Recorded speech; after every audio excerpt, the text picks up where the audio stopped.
And here we are. Hi, my name is Jay Frost, and if you haven't been to this party before, welcome. If you're coming back, it's great to see you again. I am the host of the Philanthropy Mastermind series, brought to you by DonorSearch. If you don't know who they are, shame on you, but you can correct that by just visiting the website at DonorSearch.net. You probably do know because they are very kind not only to provide a platform for these conversations like the one we're having today, that I'll tell you about in just a second, but also for, I think we've done nearly 600 of these things, going back to 2016. And the most recent ones are all available for you over at DonorSearch.net. Under the resources tab, you can just click there and see all this stuff, plus the ones coming up. And we've got, I think, in the neighborhood of 25 or so this quarter alone. So lots of great stuff. And in fact, this is the second of the day. And both of these are wonderful, but I have been particularly looking forward to this, especially after the conversation we had moments ago, maybe we'll allude to, and that is with Emily Marcason-Tolmie. So great to have you back here, Emily. Thank you very much. Hi, Jay. Thanks for having me. It's great to see you. And before we go any further, I won't give you a long introduction here. I want to direct people to where they can learn more about you. But obviously, I do want to say that you are currently serving as Director of Prospect Management, Research, and Analytics at Skidmore College in lovely, snowy upstate New York. Yeah, exactly. It's a little snowy up here in the land of health, history, and horses. Health, history, and horses. That's our slogan for Saratoga Springs. I didn't know that. Okay, so the waters, right? History. Well, yeah, lots of turning history. point of the Revolutionary War happened not far from here, where I'm sitting right now. The Battle of Saratoga. Well, that's only one thing. There are many things that have happened. Right, right, and then of course we're the home of the famed Saratoga race course that that kicks off in July, and it's the home of the Travers, which is part of that triple, the Triple Crown. So wow. Yeah. So before we go any further, do you ride? I used to. I did when I was younger. I don't think that you can live in Saratoga and probably not be on a horse at least once. And then you can decide if you like it or not. Okay, well, we have to test this theory. So the next time we're lucky enough to have you back, maybe I should just go right there and we should go out and we'll go out and do some riding. Yeah, we can actually film you riding while presenting. I think that would be... And then afterwards we can have some potato chips, because the rumor there are now, some people say it's not true, but us Saratogians say it is true that the Saratoga is the birthplace of the potato chip. That's true. You know, we can almost just stop right here because this is all. We can wrap it up, Jay. It's over. That's the end of the presentation. No. Wow. Yeah, I've learned a lot already. Okay, well, this is supposed to be about data visualization. We have more to talk about. Data visualization for small shops. I've already got lots of pictures in my head. There's another irony here with this, which is that I have to admit that even though we've talked several times about a number of things, and you've been kind enough to be here before, I was a little nervous about this because my eyes are fine. This is actually very light correction, but I have no real visual sense. I reverse things, the whole thing. And my father was one of the great commercial graphic artists of the 20th century. And so one time he was interviewed by someone on a platform larger than this one, by a man who was a great interviewer who also happened to be blind. So he was interviewing my father. My father was trying to describe his graphics, which this man could not see. And my dad was not exactly the most verbal person in the world. So very difficult for him to make that. And I'm going to be struggling to ask the right questions of you. So we're going to be leaning on you heavily as you both describe, which you can do because for those who don't know, Emily is also an accomplished writer. And you can follow her on Twitter if she's kind enough to share her Twitter stream there. But she's able to both to navigate one of the big challenges, I think, in our sector, which is to both be able to take data and visually demonstrate it, but also explain what it means, which is a true gift. So we're very lucky to have you. I want to make sure that people know, for those who haven't already started chatting, some of you have, thank you, that we'd love to have you in there in the chat, just saying hello, so that Emily can see that you're here. Maybe say where you're from. That would be a nice thing too. Please just go right into the chat and say howdy. We'd really appreciate that. You don't need to say howdy, but say whatever you want to say. And then, so that would be terrific if you would do that. Thank you, Ryan. Everybody else, just follow Ryan's lead, and Dana and Pam. Thank you very much. Wow, from all over. Wonderful. Yes, all over the country. That is wonderful, and from Kalamazoo, that's great. And what we're also going to do is encourage you to keep talking there, but to use the Q&A for questions because we don't want to lose your questions in the chat. So if you would just use the chat to have fun, and that's a free for all, but please use the Q&A for questions so we can make sure that Absolutely. on this topic we really tackle them. So Emily, where would you like to start with this? Do you maybe just defining data visualization for those of us who are complete novices? Yeah, well, I kind of wanted to talk a little bit too, and I do have, hold on, if I share this, let me Perfect. just make sure that that we can see this. Yeah. Jay, can you see this okay? Oh, yeah, it's great. Okay. So I just wanted to start for a second and thank you to DonorSearch for having me. I know you mentioned before that hopefully everybody does know about DonorSearch. And I just wanted to plug it real fast and say that we are very happy DonorSearch users here at Skidmore College. So we among other platforms as well, but DonorSearch is one of the ways that we are able to visualize some of the data that we do. And I'll get to that in a second. But I want to talk a little bit about, so as Jay mentioned, I am a writer. My background is actually in journalism, mass communications, and I have a minor in political science. And I thought I was going to be the next Katie Couric.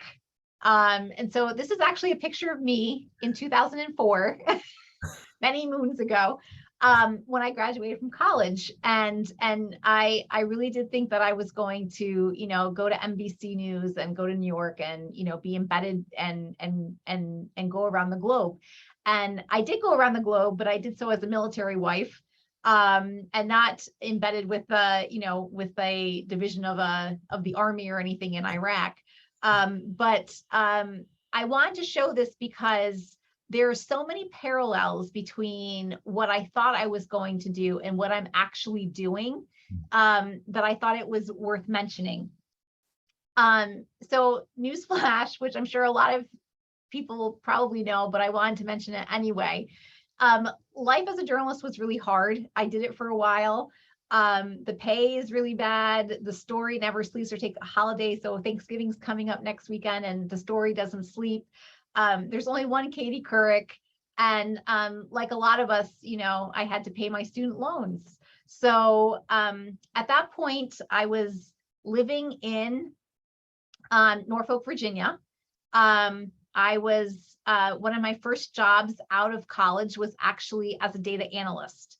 And I was hired at a company called Harris Connect, which at the time, it was, a leader in really diving into data research. And then we did a lot with commemorative publications. Actually, here at Skidmore College, I will go through the hard files and I'll see surveys that our alum population took that was being spearheaded by Harris Connect. So it's interesting to kind of see how data has evolved over the years, and how fundraising and donor management has really been something that has been discussed in various forms. It's just, I feel like in the last several years, it has become more front and center, but it has always kind of been there in some capacity. So this is actually me interviewing one of the World War II soldiers that served in the 42nd Rainbow Division during World War II. And this division is near and dear to my heart because my grandfather served in the 42nd Rainbow Division during World War II and was one of the first men through the gates of Dachau when it was liberated. So that is an organization that's near and dear to my heart. And I've actually interviewed and documented just about every living 42nd Rainbow soldier of World War II. And I have submitted their work to the Library of Congress Veterans Voices Project. So that's where they live now. But that's me with my buddy Ed. So data analytics, as I mentioned before, my first job out of college was a data analyst, which I had no idea what that even meant. Here I was, this young, graduate from St. Michael's College with a degree in journalism, didn't really know what I was going to do. And I landed this job where this is really where I got my my feet wet, and really learned about data export and manipulation, how to use Excel, how to filter, how to do some pretty elementary algorithms in Excel. And really, this is kind of where that data visualization for leaders kind of started to be planted in my brain, because a lot of the work I did at this level was going up the chain. And this is also where I kind of learned that data tells a story. And as someone who always kind of shied away from math or economics or anything that had to do with numbers, to all of a sudden find myself surrounded by numbers on a daily basis and have to lean into that. It was really refreshing to know that I could do it. And also, again, to mention that I am not trained in this. I really kind of fell into this. I was at Harris for a couple of years, about 2. And then I left. As I mentioned before, I'm a military wife, and my husband was transferred. So I left Virginia, and we were stationed in Italy, and I was there for quite some time. And I didn't work while I was in Italy. I was young, and I was able to do some traveling, and then we transferred to Seattle, and then I made my way back here to upstate New York, to Saratoga Springs, which is my hometown. And I'd already had a relationship with Skidmore College, and so when the position in prospect research was available, I was just happened to be in the right place at the right time, which I think a lot of us in this field are. I recently gave a lecture to students in a marketing class at the University of Tennessee. And when I was there and I was telling them about my job and what I do on a day-to-day basis, one of the things I thought to myself is how lucky this class is to know that jobs like what we do actually exist. Because when I was in college, I had no idea that there was so much opportunity in fundraising. And that's something that I wish I had known, because if I did, I might have fallen in love with this profession so much sooner than when I actually did. So I'm hopeful that I talk to the next generation of prospect researchers and data analysts in that class at the University of Tennessee. I think I did, because I wanted to show them that there was so much more that they could do with their marketing and journalism degrees than just become the next Katie Couric. There's so much more that they can do. And you can still have a significant impact in the work that you're doing. I feel very fortunate that every day the work that I'm doing here at Skidmore College is impacting the next generation of students, while also impacting the students that are already here. And trying and knowing that it's something that's really special, that not many of us that don't work in this field maybe understand. So when I'm going to talk a little bit now about the data analytics end of things, and also about what we're doing here at Skidmore College. So here in the Office of Advancement at Skidmore College, there's about 60 of us that work in the division.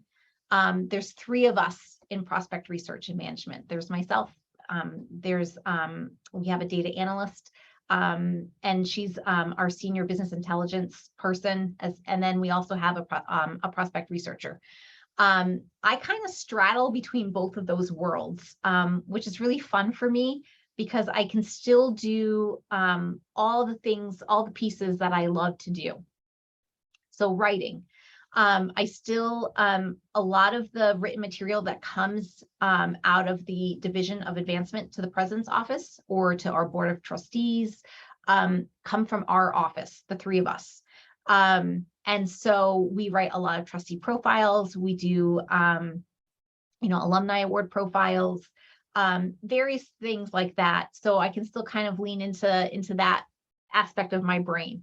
Then there's also that piece that's that curiosity I kind of call myself a detective, and that's very much based out of my love of journalism and trying to constantly find the truth in things and try and find meaning behind, behind bigger picture things, narrowing things down.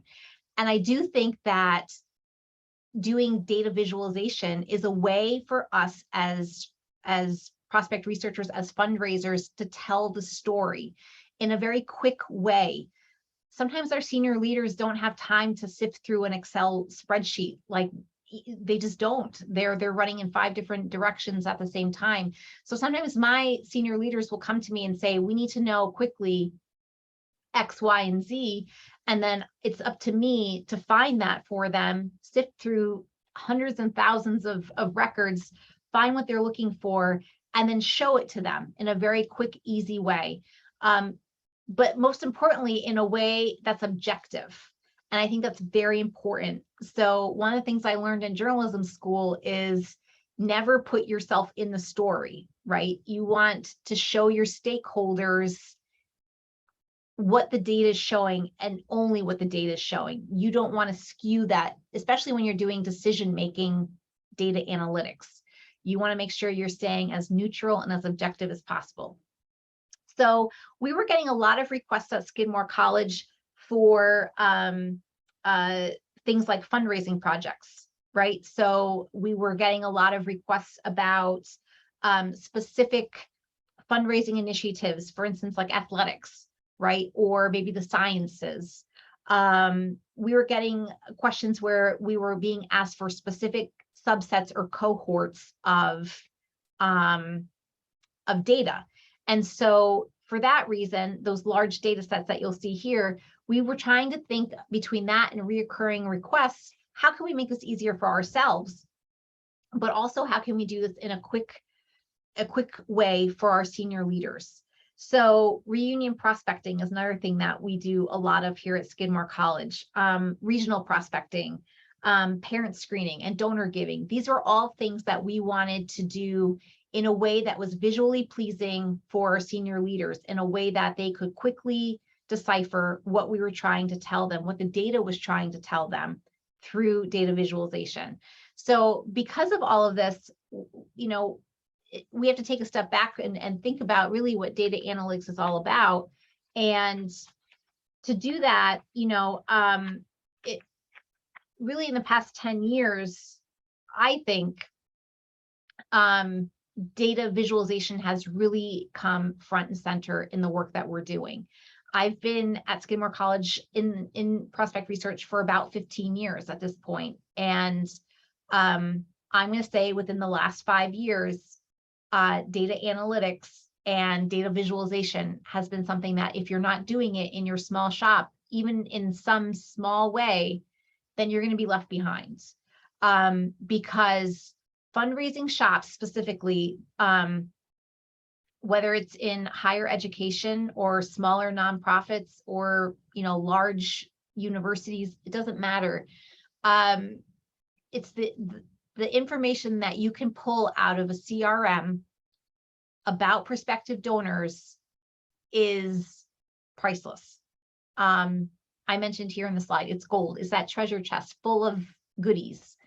And data analytics and data visualization is how you're going to be able to make the case based on the data for big gift solicitations, for direct mail appeals.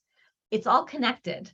And there are vendors that can help with this, right? If you are a small shop, like I mentioned before, we are very happy DonorSearch, subscribers.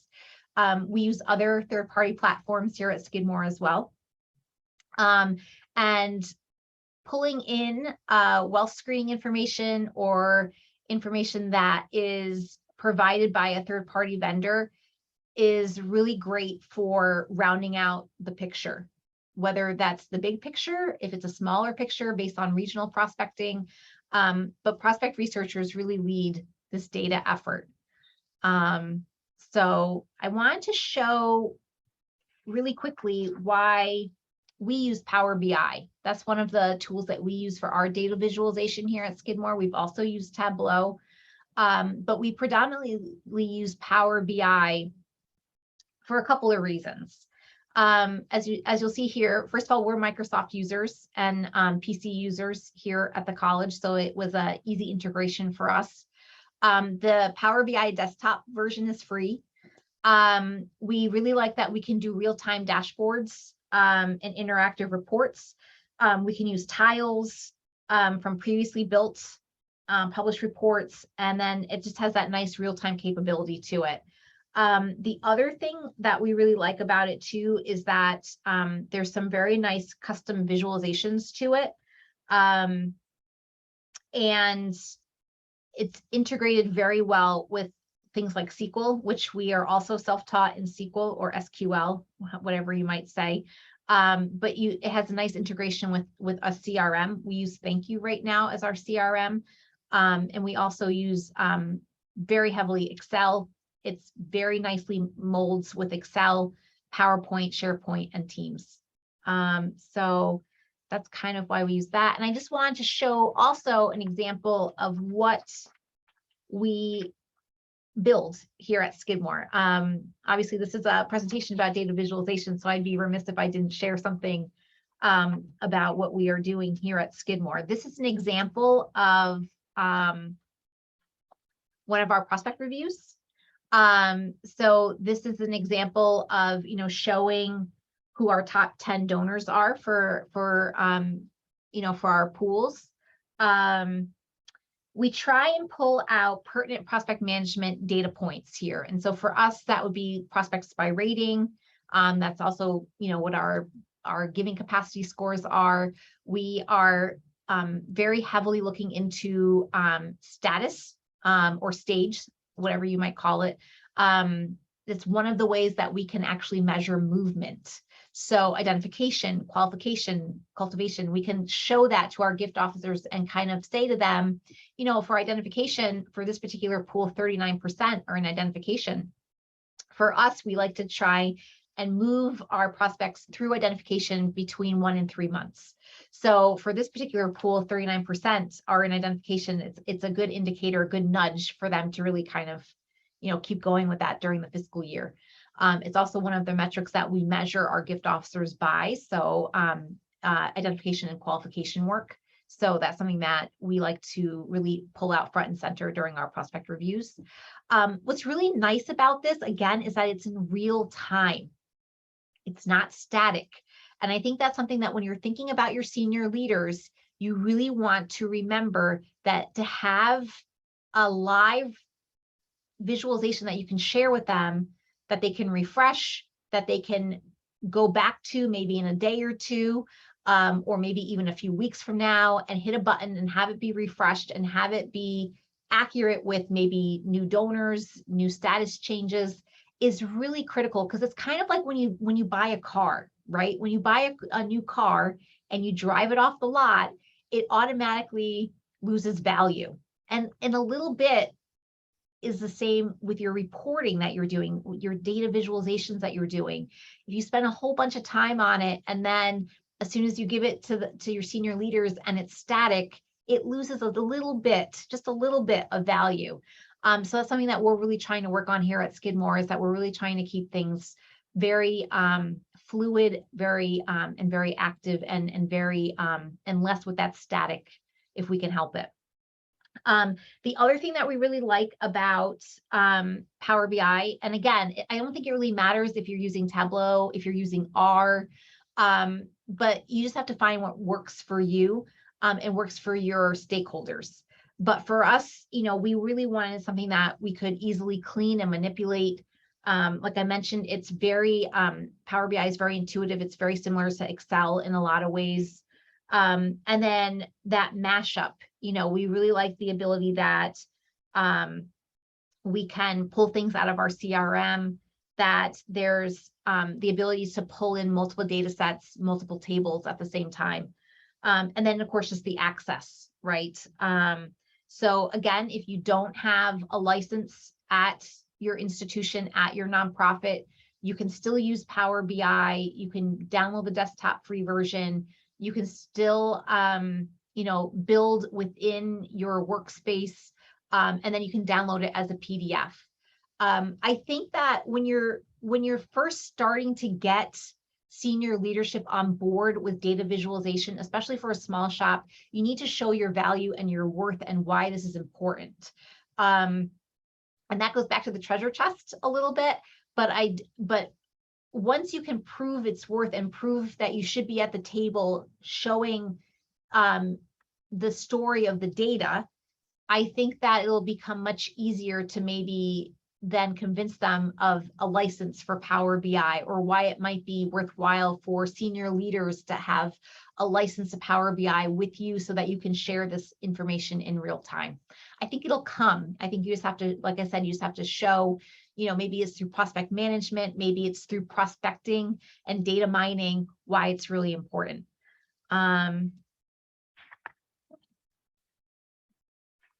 Here's another example of, we do a lot of mapping here at Skidmore. We like to show where prospects are living. This is especially important for regional analysis when we're thinking about where we're going to send the gift officers or where we might want to try for an event. So we do a lot of mapping, and then you'll see at the bottom here is another example of some different types of things that you can do and how it looks when you download it into, this is an example of how it looks when you download it into a PowerPoint presentation. We've done that too quite a bit. Actually, we will do things in Power BI. And then for the sake of the broader presentation, we will download things into Power BI to share either with our senior leaders or for our senior leaders to share even above them to the president or to our board of trustees. So, oh, and Jay, you had mentioned before, this is my LinkedIn and my Twitter.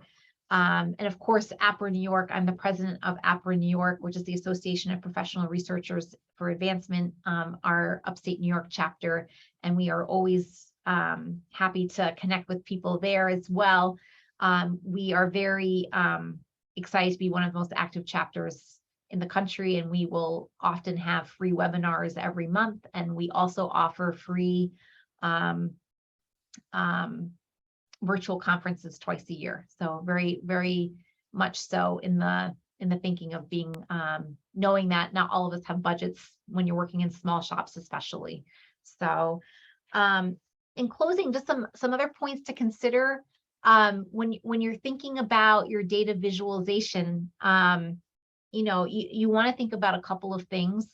Again, you want to think about who your stakeholder is. You want to think about your senior leaders. You want to think about those questions that they're always asking you, and how you can better provide for them. You want to also think about the CRM that you're using.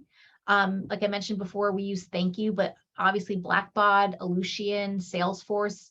I believe Salesforce has a integration with Tableau. There are some things that you might already have access to at your institution or your nonprofit that you're not maybe even aware of. A lot of places have access to Tableau, for example. You just have to ask your IT department or ask your library. The public library is also a great resource, and they would also potentially have some licenses that you can use. You have to be kind of creative around it. Definitely talk to your fellow employees. As I mentioned, we have someone here who's doing data analyst work for us right now, and she's really a wizard in Excel. And so for her, learning Power BI was not that hard of a lift. So just channel and talk to your colleagues and see what they're already using and already good at. And then of course, budget is also something that's always front and center to all of our minds. And so that's why I really recommend leaning into and talking to your librarian either on campus or in your towns. So yeah, I'm going to stop sharing. And it looks like we have a question in Q&A, which I'm going to Yes, pull up. you Can you do. see? And I also want to encourage people to go ahead and post questions there. If you put anything in the chat, we may have missed it because there was quite a bit going on there. So yes, and you can probably see it already, which is from Anonymous asking if you could share a list of products, including the one you just shared, and you did rattle off a number. Yeah. So are there any Yeah. others, or do you want So, to review so them? here's some things that we use at Skidmore. Okay. So, as I mentioned, we use DonorSearch. We also use iWave, and we also use LexisNexis for professional development. We do use GuideStar from, at least I use GuideStar for foundation information, although you can get that also from DonorSearch and iWave as well. As far as the Power BI end of things go, the other reason why we use Power BI is because the community of users of Power BI is so large. When you download your free desktop app, you'll see that they have a thing called the My Workspace. And when you go through there, you can connect with other Power BI users.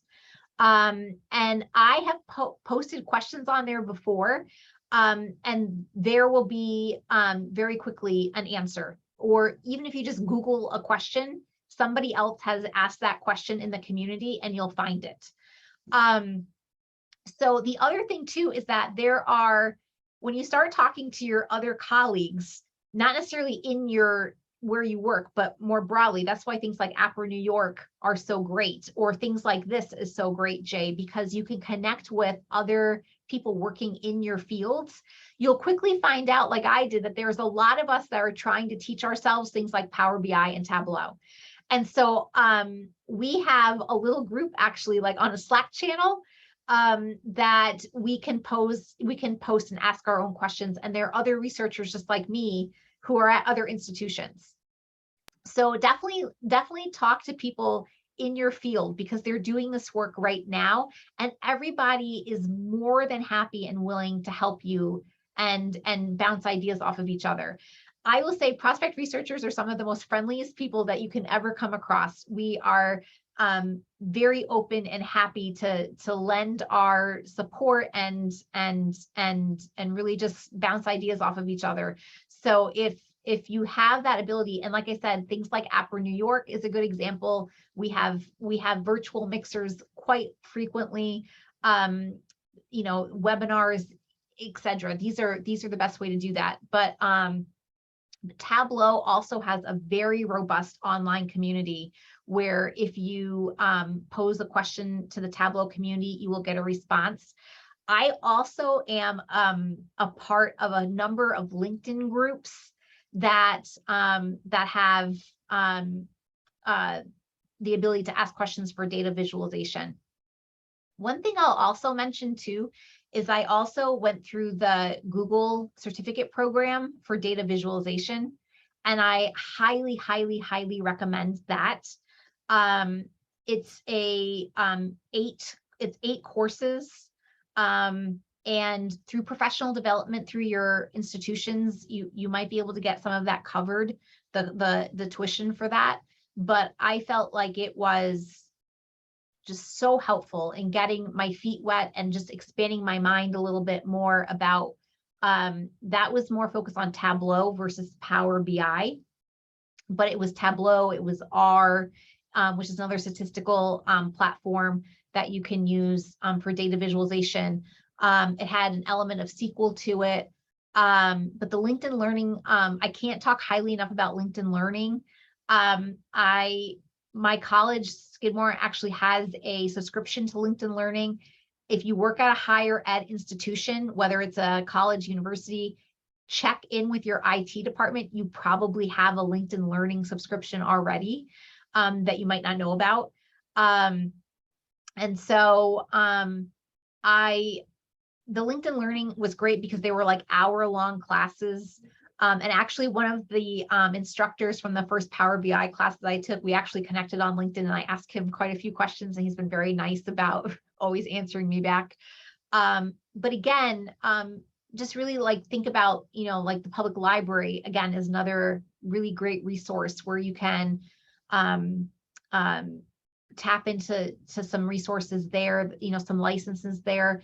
We actually did a presentation at for APRA New York during our last virtual conference in October, and it was all about how if you live in New York, you can get a card to the New York Public Library out of New York City and do that, because I did it, and it opened up all these doors to all kinds of things that I had no idea even existed. And so that was a fabulous webinar that we did for APRA New York, all about how anybody in New York State, regardless of where you live, what county you live in, what city you live in, it doesn't matter, you have access to the New York Public Library. And so there was some really great resources in there for obituaries and for newspapers, and maybe not so much the data visualization, but some other elements of our job that really come in handy. As you've been talking, there have been a number of questions, and some you kind of answered a little bit, but I don't know if you can see that from David and Barb in the pull it up. Hold on. Okay, so David, is your main CRM cloud-based, and if so, how do you connect PBI? Okay, so yes, we actually are very lucky and fortunate. One of the reasons why we went with Thank You is because we wanted access to our data. So we actually are able to link in our Power BI is able to link in to our tables using SQL. So we are able to do that on the backside. We use SSRS, and so we were able to connect our tables that way. So one of the reasons, like I said, why we went with Thank You is because we wanted to have access to our data. So we're not necessarily cloud-based because we do have access through a warehouse. So, okay. And then Barb asked something I was thinking about too, which is how do you decide what type of visualization is appropriate for data? Right. So a very good friend of mine, he works at BWF, said to me that keep it simple, right? Keep it simple. He also said that we shouldn't be using pie charts, which broke my heart because I love pie charts. But he said that you shouldn't use pie charts, that really keep it simple, use bar graphs. And so that's something that I kind of take to heart a little bit. And he does do data visualization at BWF, so I have to think that he's on to something. He said that the reason why that typically they don't use a lot of pie graphs when he's doing data visualization where he is because if you are using a lot of data, sometimes the slivers get so tiny that you can't see everything very well. So sometimes most things, he said, can be shown in bar graphs. I try and remember to keep things simple. Just because I can do it doesn't mean I should. So the one thing that I would say is when senior leadership comes to you with a specific question, repeat that back to them so that they can make sure that a lot of times we get questions from our senior leaders and they don't really know what they want. And that sends you down this whole big rabbit hole of trying to figure out what that is, when really you should just ask them to clarify what they want and need. Because when I first started doing this in terms of data visualization, which I'm going to say we've really been doing data visualization here at Skidmore heavily for the last maybe 5 years. I was going down pigeonholes and pulling things onto dashboards that I thought looked pretty, and really it was just really busy. You want to keep your data visualizations to a minimal, and you want to make sure that the colors are like we have somebody here on our staff who's colorblind. So you need to be very mindful of the colors that you're using.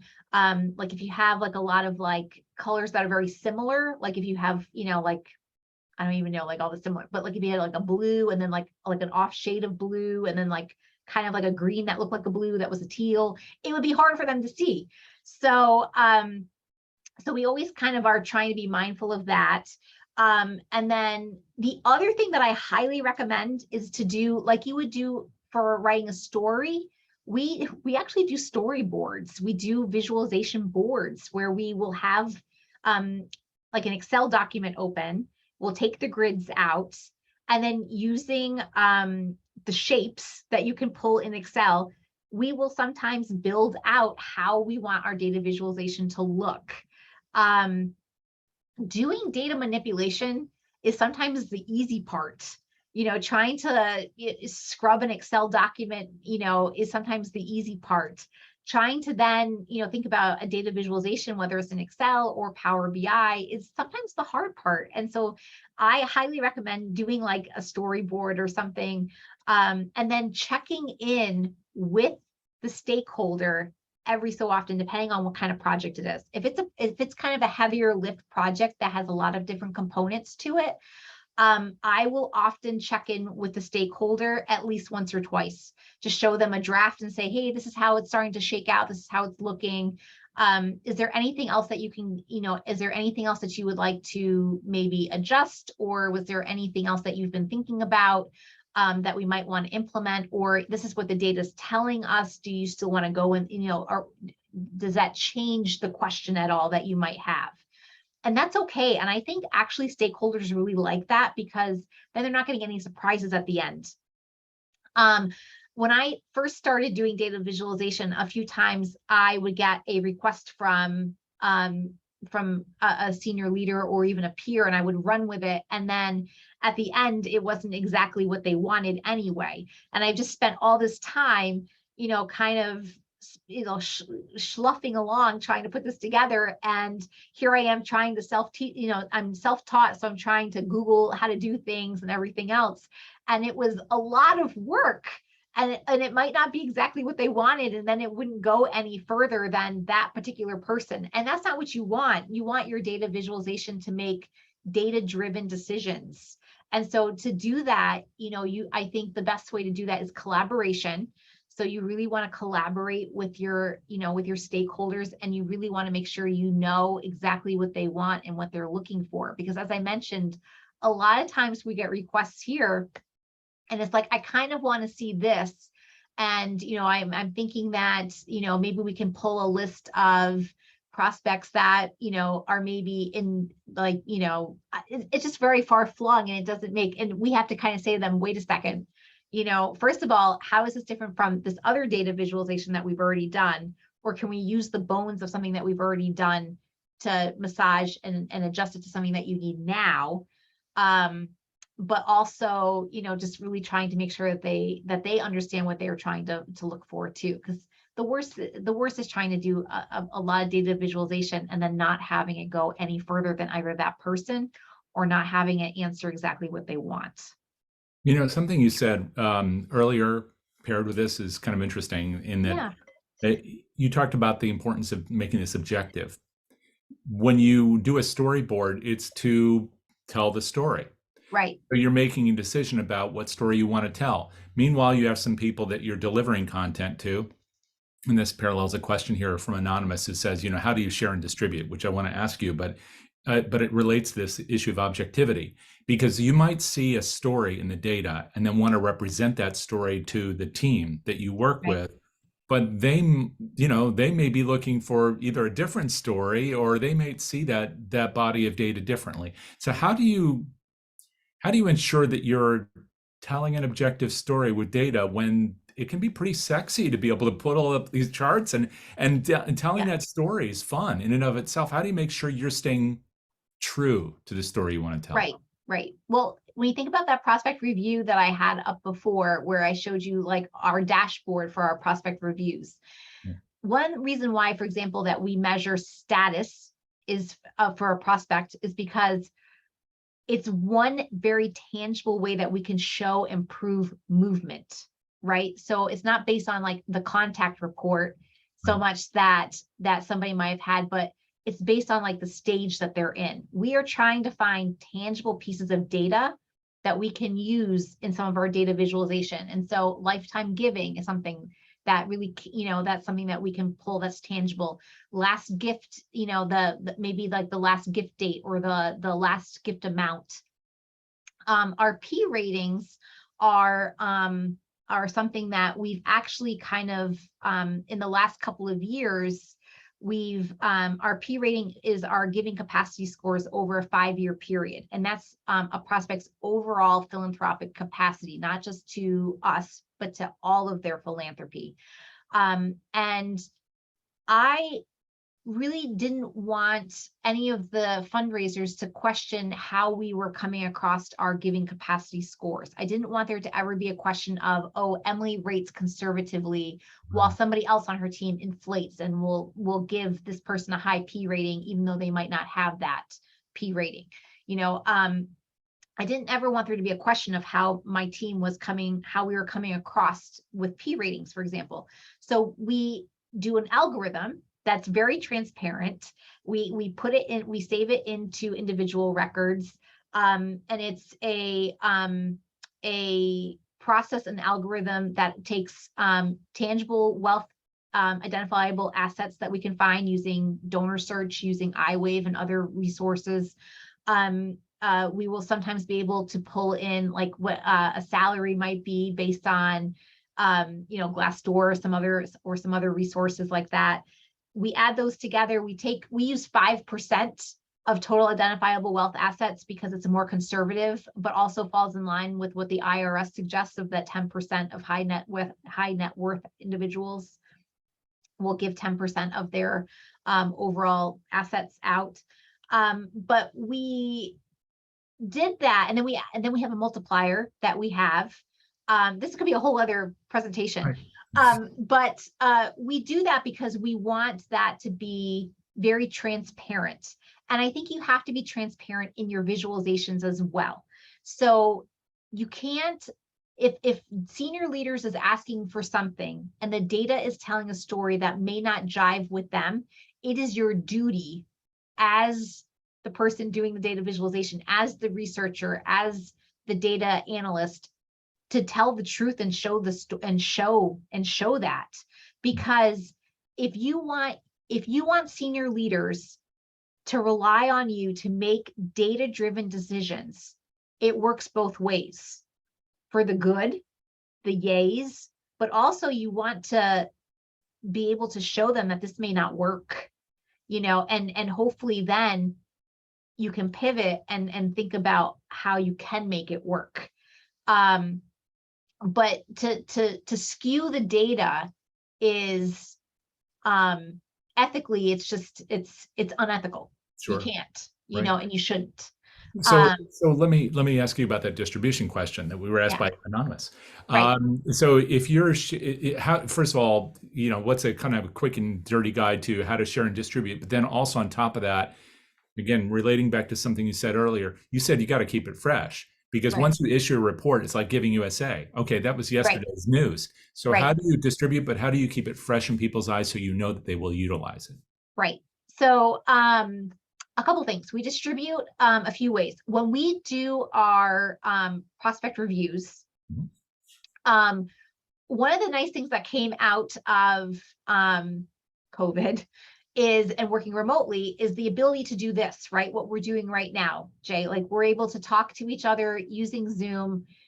We're hours apart, and yet we're still kind of being in the same room.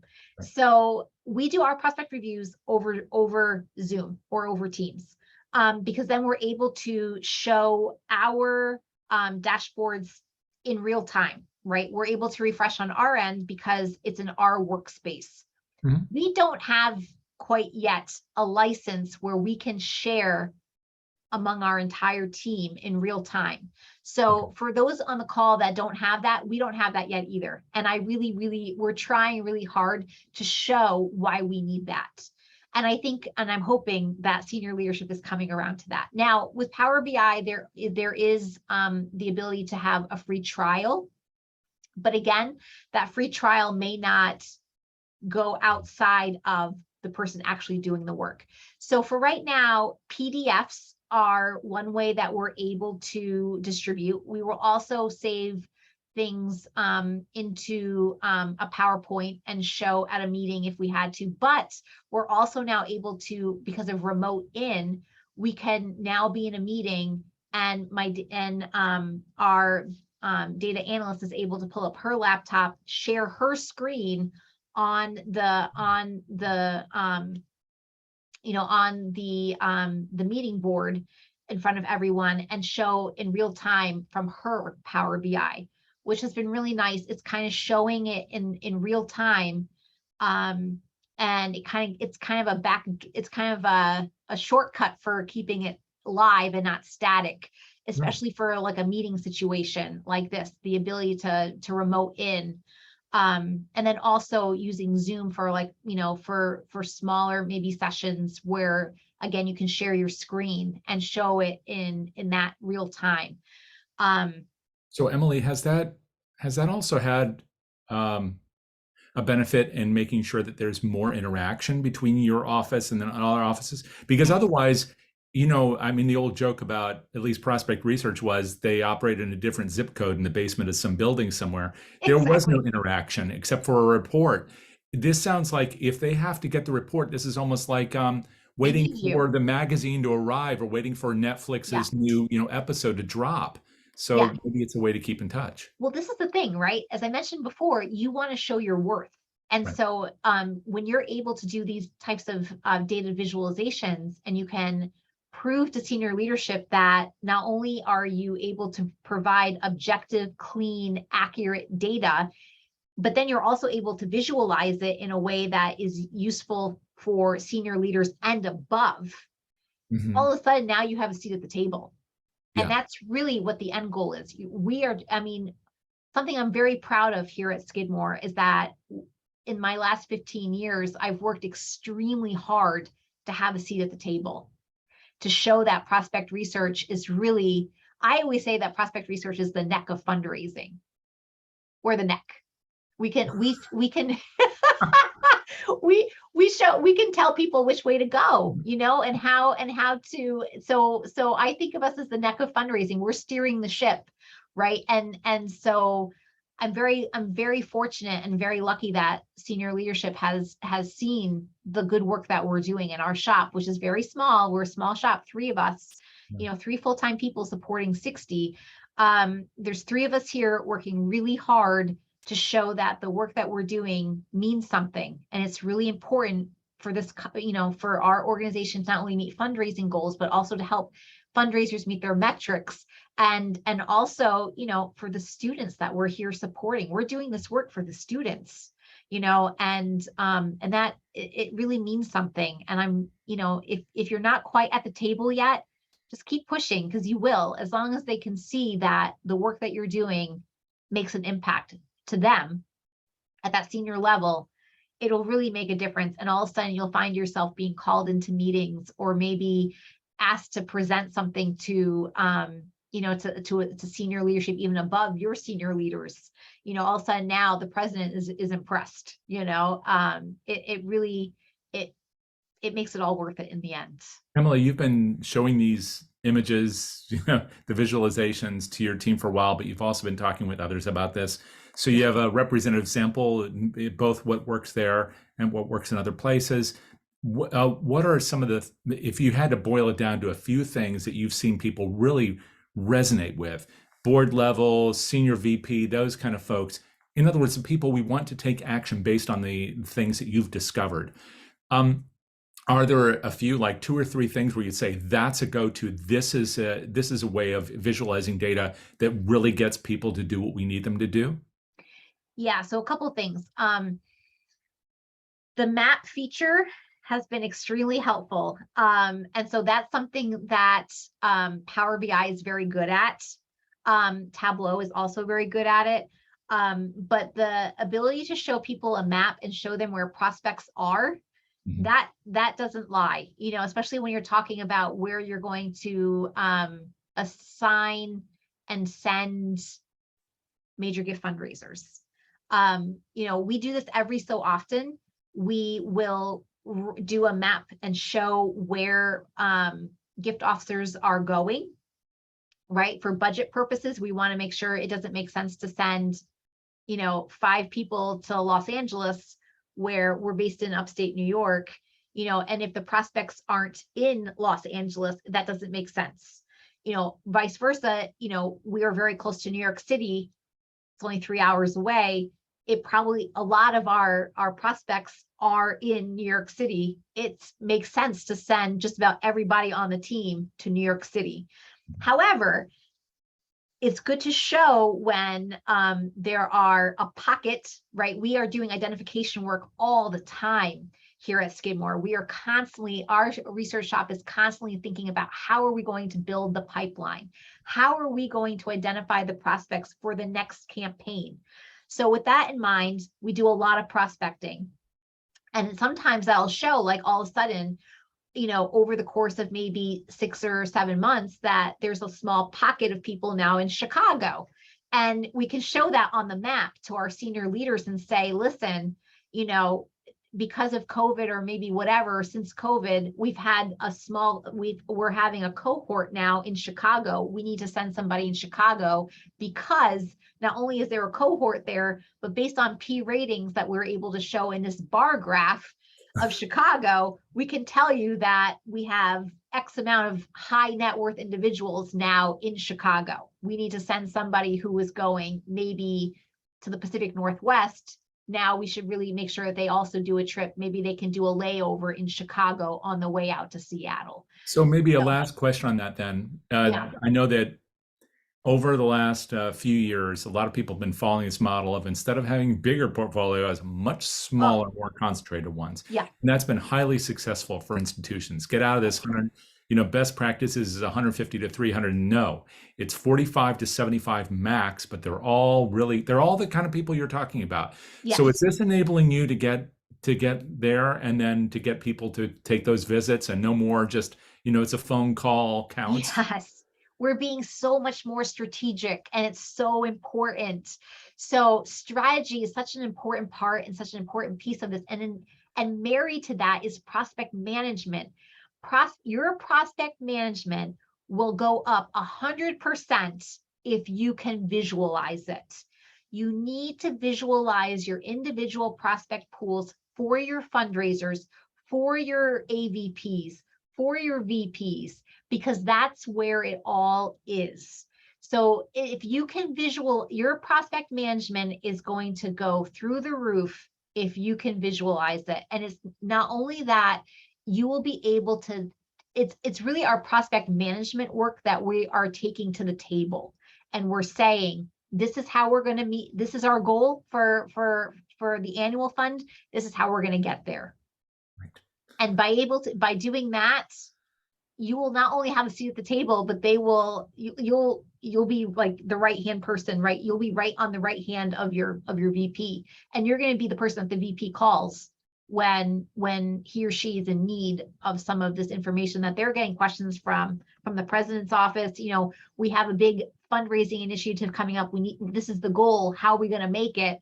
All of a sudden they're going to call you, and you're going to have to, and that's why, because your visualization is clean, it's ethical, and they can make decisions based on it. And it's pretty great. It's pretty great. I love all these references to a seat at the table because it's right before Thanksgiving. Yes. And it sounds more like you're actually setting the table and deciding what's on the menu, which Yes. is, that's a position of power, but maybe more importantly, like you said, it's really good for the people you're serving, like those students. It's all about collaboration, really. I mean, when you think about an advancement team, an advancement division, everyone on that team plays a part. Yeah. And you're helping that along, and it's being part of the team that's making such a big impact. For us, it's higher education, but for any nonprofit, fundraising, you're trying to do something. And in order to do that, really look at the data, because that's your roadmap to everything. Everything that you need is in that data right now, whether it's predictive modeling, whether it's, like I said, trying to find that next big prospect, whether it's thinking about your appeals and who you're going to mail things to. It's all so important. That data is just right there. So as long as you can get it out of a CRM, or even if you just have an Excel spreadsheet with everybody's names on it, you can still do data visualization even in Excel. So it's possible. Thank you so much for all of this. Really, really great and so it's always clear. so fun. I always have so much fun. And this is a perfect way to kind of end what we're doing now, at least until we get back from Thanksgiving. We don't have anything coming up next week. So, but before we sign off here, how can people be in touch with you? I mean, you have all these affiliations. What's the best way to be in touch? Yeah, I mean, find me on LinkedIn. I'm on LinkedIn. I'm on Twitter. But really, LinkedIn is a great spot to catch me, because I'm I'm on there just about all the time, either taking a LinkedIn learning class or or promoting our APRA New York. Really, if you're looking for really great professional development that's very an active chapter, really look into APRA New York. You can find that through LinkedIn on me as well. We just had a presentation a couple weeks ago about again about newspapers and about how learning about your prospects in the news, how that can really equate to to money in your shop. So really look into to APRA New York. We have a lot of great programming over there that's usually free. So really, and it's because of sponsors like DonorSearch and iWave that we're able to do that, annual chapter sponsors and Windfall as well. So we wouldn't be able to do half of our programming if it wasn't for all of the support that we get within our industry. So really, but LinkedIn is a great way to find me. Send me an email. I'm always pretty responsive to that too. So, Fantastic. and I'm happy to help anybody who's thinking about getting into data visualization. Happy to share a little bit more about what we're doing at Skidmore. Like I said, I wouldn't have been able to learn half of what I've learned if it wasn't for a lot of the good colleagues I've come across in our field. And I don't think we've made a Prospect L reference today, so I'll take the liberty of saying that Yes! because we have a still guarantee. free. It's still free. It lives on. Prospect Yes. L, I should have mentioned. Thank you, Jay. I actually use Prospect L quite a bit. And I have actually connected outside of Prospect L with a lot of people in Prospect L who have answered my questions and have always been so responsive. We really all need to use Prospect L to show Big APRA how much you love it. So yes, Big APRA. Yes, Big APRA. I hope you're listening. Big APRA, keep L free. That's right. Well, we have Carrick and the board to thank for making that. Yes, very that much. decision. We're very appreciative of that. I can't even tell you how happy not only you've made us here at Skidmore, but I mean, I've heard from a lot of colleagues that are just thrilled. Yes, absolutely. And that's another place where we can all talk and share. But keep coming back here for this too, because you won't be able to hear Emily talking and sharing for a whole hour on Prospect L or anywhere else. So you can find more of this series coming up after we take a little break for Thanksgiving, coming up in that next week, right after next week. And that's all at DonorSearch.net. So you can find it under the resources tab. And if you liked what you heard and saw today, I didn't know there was going to be so much visual. So I was really relieved and excited by that. That will all be available to you in a recording. That's going to be posted again under the resources tab. And you can also find that over on YouTube. So enjoy it. And enjoy Thanksgiving if you're celebrating that. And if you're not, I hope you have a good day off and stay healthy out there. And again, our thanks to Emily, our thanks to you. We'll see you soon. Thanks. Bye, everybody.